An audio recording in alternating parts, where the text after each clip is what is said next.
رات کے اندھیروں میں ایک چھوٹے سے گاؤں کے کنارے پر ایک پرانا جھلملاتا ہوا مکان کھڑا تھا۔ اس مکان میں رہتی تھی زینب، 19 سال کی ایک لڑکی جو اپنے ماں باپ کے انتقال کے بعد بالکل اکیلی رہ گئی تھی۔ اس کے پاس نہ کوئی رشتہ دار تھا، نہ کوئی سہارا۔ وہ ہر سمے اللہ سے مدد کی دعا کرتی رہتی تھی۔ زینب سمجھدار اور دیندار تھی۔ وہ نماز کی پابند تھی اور ہر روز قرآن کی تلاوت کرتی تھی، مگر پچھلے کچھ مہینوں سے اس کی زندگی میں عجیب گھٹنائیں ہونے لگیں۔ دروازہ اپنے آپ کھل جاتا، کبھی بنا ہوا کے چادر اڑ جاتی۔ پہلے تو زینب نے سوچا کہ یہ سب اس کا وہم ہے، لیکن ایک رات ایسی آئی جس نے اس کی زندگی بدل دی۔ اس رات زینب نے قرآن کی تلاوت کے بعد سورہ البقرہ پڑھ کر سونے کی تیاری کی۔ جیسے ہی اس نے چراغ بجھایا، اسے محسوس ہوا کہ کمرے میں کوئی موجود ہے۔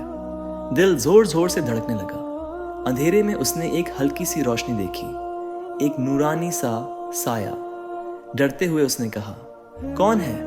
اللہ کے لیے بتاؤ، تم کون ہو؟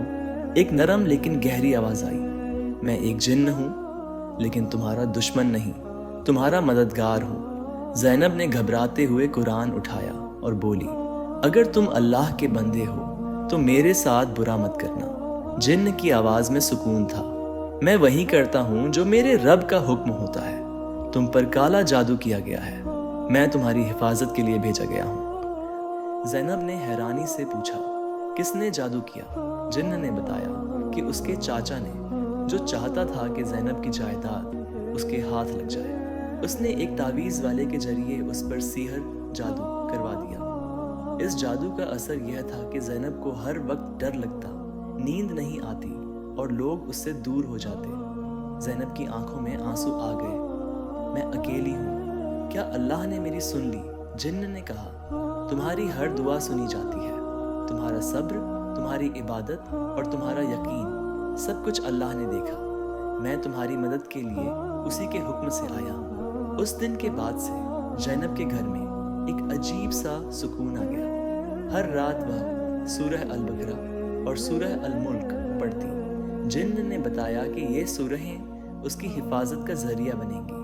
ایک دن جن نے کہا، میں چاہوں تو اس جادو کرنے والے کو نقصان پہنچا سکتا ہوں، لیکن تمہارا ایمان تو کچھ اور کہتا ہے، تم صرف اللہ سے انصاف مانگتی ہو۔ زینب نے جواب دیا، میں کسی کو تکلیف نہیں دینا چاہتی، بس اللہ میرے لیے کافی ہے۔ ایک رات جن نے بتایا کہ جادو کا اثر اب کمزور ہو گیا ہے، مگر پورا توڑ تبھی ہوگا جب زینب ایک بزرگ عالم سے رجوع کرے گی۔ اس نے ایک عالم کا پتہ بتایا جو شہر کے دوسرے کنارے پر رہتا تھا۔ اگلے دن زینب اس عالم کے پاس گئی۔ عالم نے قرآن اور سنت کے ذریعے اس پر رقیہ کی۔ کچھ ہی دنوں میں زینب بالکل ٹھیک ہو گئی اور جادو کا اثر ہمیشہ کے لیے ختم ہو گیا۔ عالم نے پوچھا، جب تم تنہا تھی تمہاری حفاظت کس نے کی؟ زینب نے مسکراتے ہوئے کہا، اللہ نے میری مدد کے لیے ایک جن بھیجا۔ ایک رات جن پھر آیا، مگر اس بار اس کی آواز میں الوداع کا احساس تھا۔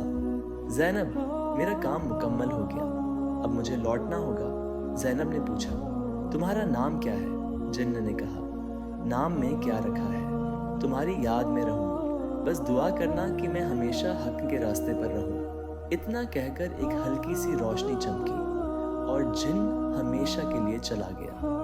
زینب کی زندگی اب بدل چکی تھی۔ اس نے ایک مدرسہ میں پڑھانا شروع کر دیا اور ہر اس لڑکی کی مدد کرتی جو مشکل میں ہوتی۔ اپنی ہر بات میں وہ ایک سبق ضرور دیتی۔